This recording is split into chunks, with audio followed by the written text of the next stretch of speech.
Hi everyone, this is robin और एक बार फिर से हम स्टार्ट करेंगे अपनी इस ईडीएम की सीरीज़ को जो कि रेफरेंस लेकर ली है हमने एसपी बख्शी की। आपके साथ मैंने ए से शुरू होने वाले सभी ईडीएम्स का डिस्कशन कर लिया था। इसमें मैं बी से शुरू होने वाले ईडीएम्स को स्टार्ट करूँगा। ये कुछ मेरे बारे में जानकारी।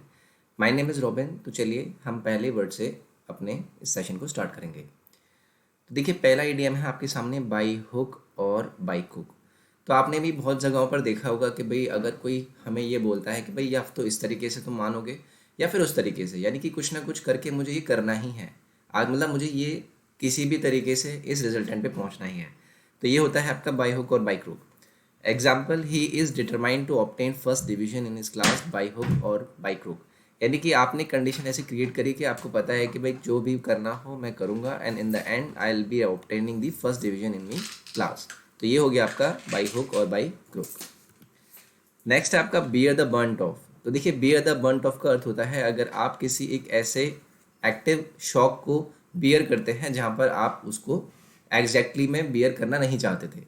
तो बियर द बर्ंट ऑफ यानी कि अगर आप किसी शॉक से गुजरते हैं या फिर आपके पास आखिरकार आप किसी ऐसे लोगों को इन्फेक्ट कर देते हैं कि भाई हाँ, ये लोग ही इसका मेन इम्पैक्ट झेलेंगे, तो वो हम बोलते हैं बियर द बर्ंट ऑफ, यानी कि जिस पर उसका एक्चुअली में जाकर प्रभाव पड़ेगा सबसे ज़्यादा।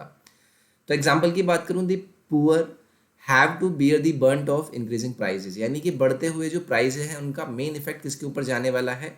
पुअर्स यानी कि गरीब लोगों के ऊपर जाना है। मतलब उन लोगों के ऊपर क्या पड़ने वाला है? एक शॉक पड़ने वाला है, जिसे हम डिनोट करेंगे बियर दी बर्ंट ऑफ, यानी कि आखिरकार जो इसका मेन इम्पैक्ट होगा वो होगा पुअर पीपल पे। तो ये हो गया आपका बियर दी बर्ंट ऑफ, यानी कि किसी का मेन शॉक किसी एक पर्टिकुलर आदमी या कम्युनिटी पर जाना। नेक्स्ट है आपका bell the cat. Bell the cat का अर्थ होता है अगर आप एक पर्सनल रिस्क पर अपना पहला स्टेप लेते हैं। तो इसकी हिस्ट्री आप कुछ इस तरीके से समझिए। एक्चुअली में एक नोवेल लिखा गया था, बहुत पहले की बात है। तो उसमें क्या था, बहुत सारे क्या थे, माइसिस थे, यानी कि चूहे थे। अब क्या होता है, एक बिल्ली एंटर कराती है उनके इलाके में और वहाँ पर बहुत ज़्यादा हो हल्ला यानी कि तबाही मचा देती है। अब ये चूहे आपस में क्या करते हैं, डिसाइड करते हैं यार हम एक काम करते हैं, हम में से कोई एक जाएगा और इस बिल्ली के गले में क्या करेगा, हम घंटी बांध देंगे। तो जब हम घंटी बांध देंगे तो घंटी से हमें पता चल जाया करेगा कि भाई बिल्ली आ रही है। तो एक्चुअली में हुआ क्या, किसी एक को ये रिस्पॉन्सिबिलिटी लेनी थी, लेकिन उसको पता था कि भाई बिल्ली के गले में जाकर घंटी बांधना मेरे लिए एक पर्सनल रिस्क साबित हो सकता है, यानी कि ऐसा स्टेप लेना मेरे लिए एक बहुत बड़ा रिस्क साबित हो सकता है। तो यही आपका मीनिंग निकला, to take first step at personal risk.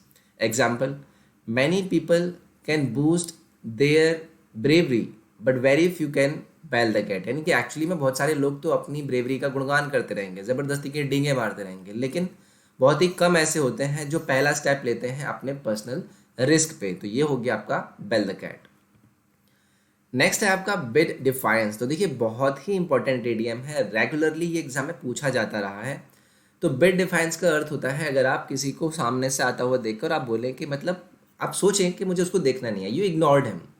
तो बिड डिफाइंस का अर्थ होता है अगर आप किसी को अनदेखा कर देते हैं, तो वो हम बोलते हैं to ignore. Example, Rohan bade defiance to his father's wish of becoming a doctor and instead became an engineer, यानी कि वो क्या करा, उसके पिताजी तो चाहते थे कि भाई मेरा बेटा बने डॉक्टर, लेकिन उसने क्या किया, एक इंजीनियरिंग ऑप्शन चूज किया और वो इंजीनियर बन गया। तो उसने क्या किया, अपने पिताजी की विश को, अपने पिताजी की विश को बेड डिफाइंस किया, यानी कि उसने उन्हें इग्नोर किया। तो बिड डिफाइंस का अर्थ हो गया आपका यहाँ से इग्नोर करना किसी भी चीज़ को। नेक्स्ट है आपका ब्लो वंस ट्रम्पेट। तो देखिए, ये तो बहुत ही आसान है। अगर मैं कहूँ कि भाई आप ना अपनी ही गुणगान करते रहते हैं, गुणगान करते रहते हैं मतलब इधर उधर डींगे मारते रहते हैं, आप अपने बारे में हमेशा लोगों को दिखाते रहते हैं कि मैंने फलां फलां फलां किया, ठीक है। तो मतलब आप अपने आप को यूजुअली क्या करते हैं, प्रेज करते हैं, आप अपना गुणगान करते रहते हैं, आप अपनी व्याख्याएं देते रहते हैं कि भाई मैं ऐसा हूँ, मैं ऐसा हूँ, मैं बहुत बढ़िया आदमी हूँ, ठीक है। तो अगर आप ऐसे व्यक्ति हैं तो उसके लिए हम ईडीएम यूज़ करते हैं that that person is blowing his own trumpet. तो यानी कि एग्जाम्पल के तौर पे मैं बात करूँ that no one likes to talk to those who are always blowing their own trumpet, यानी कि कोई भी नहीं चाहता ऐसे लोगों से बात करना जो हमेशा क्या करते रहते हैं, ईडीएम यूज़ किया ब्लोइंग देयर ओन ट्रम्पेट, यानी कि हमेशा अपने आप को प्रेज करते रहते हैं, अपनी बढ़ाइयाँ मारते रहते हैं। नेक्स्ट है आपका ब्रेक द न्यूज़। देखिए, ब्रेक द न्यूज़ का अर्थ होता है, यूजुअली यहाँ पर हम कंफ्यूज हो जाते हैं, हम एग्जाम में इसको गलत भी मार्क करते रहते हैं, लेकिन ब्रेक द न्यूज़ का सेंस आपका नेगेटिव होता है, यानी कि एक ऐसी न्यूज़ का आ जाना जो कि आपके लिए क्या है, बैड है नेचर में, यानी कि निगेटिव है नेचर में। यानी कि अगर आप ऐसी न्यूज़ किसी को सुनाते हैं जो कि बुरी होती है, बैड होती है, नेगेटिव होती है नेचर में, तो उसका आपका ईडियम निकलता है break the news. Example, he broke the news of her husband's death very gently so as to lessen the intensity of the shock. यानी कि उसके हस्बैंड की डेथ को उसने इतने जेंटली तरीके से बताया था क्योंकि वो चाहता था कि उस शॉक की इंटेंसिटी को वो कम कर दे। तो ब्रोक द न्यूज़ मतलब उसने एक दुख की न्यूज़ हमके सुनाई। तो ये हो गया आपका इडियम ब्रेक द न्यूज़, जिसका अर्थ होता है नेगेटिव सेंस में कि हम किसी को बुरी खबर सुनाते हैं। नेक्स्ट है आपका burn a hole in one's pocket. अगर मैं बात करूँ burn a hole in one's pocket, तो इसका मतलब होता है अगर आप बहुत तेज़ी से अपनी मनी को खर्च करते हैं। If you are a spendthrift, यानी कि आप मनी को बहुत तेज़ी से खर्च करते हैं। एक्चुअली में एक कहावत थी जहाँ पर ये बोला जाता था कि एक ना आप अपनी जो मनी है उसको जल्द से जल्द खर्च कर लीजिए, वरना मनी क्या करेगी ना, अपना वहाँ पर छेद वेद बना देगी और वो निकल जाएगी और आपको पता भी नहीं चलेगा। तो मनी ने क्या किया, अपने आपने आपने जल्दी से जल्दी क्या किया, अपनी उस मनी को खोने से बचाने से पहले आपने उसको क्या कर दिया, खर्च कर दिया। तो burn a hole in one's pocket मतलब आप मनी को स्पेंड करना चाहते हैं quickly. Example, money given to spendthrift only burns a hole in his pocket. यानी कि अगर आप किसी जो कि बेवजह से खर्चीले होते हैं, बहुत ज़्यादा खर्च करते हैं, अगर आप ऐसे लोगों को मनी दे देते हैं तो ये किसका काम करता है, it burns a hole in his pocket. यानी कि वो बहुत ही तेज़ी से ख़त्म होती है, बहुत ही तेज़ी से उसको खर्च कर दिया जाता है। नेक्स्ट है आपका बरी द हैशेट, यानी कि टू मेक पीस।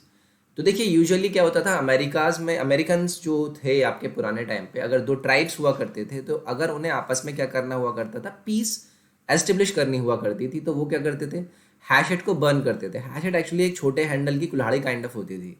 तो इधर का लीडर आता था, इधर वाले कबीले का लीडर आता था, इधर वाले कबीले का लीडर आता था, वो क्या करते थे, अपनी उस हथौड़ी को कुल्हाड़ी को जला देते थे। तो वो एक सिग्नल होता था कि भाई ठीक है, अभी हमारी तरफ से ना कुछ ऐसा आपके लिए इशू नहीं है, हम शांत हैं, हमने पीस अपनी तरफ से आपको अप्रोच किया है। तो ये हो गया आपका बरी द हैशेट, जिसका अर्थ होता है to make peace. Example, India and Pakistan must bury the hatchet to bring about peace to the region. यानी कि भारत और पाकिस्तान को क्या करना चाहिए, बरी द हैशेट, यानी कि पीस ट्रीटी साइन करनी चाहिए, पीस को बनाना चाहिए ताकि आप पूरे रीजन में पीस को ला पाएं।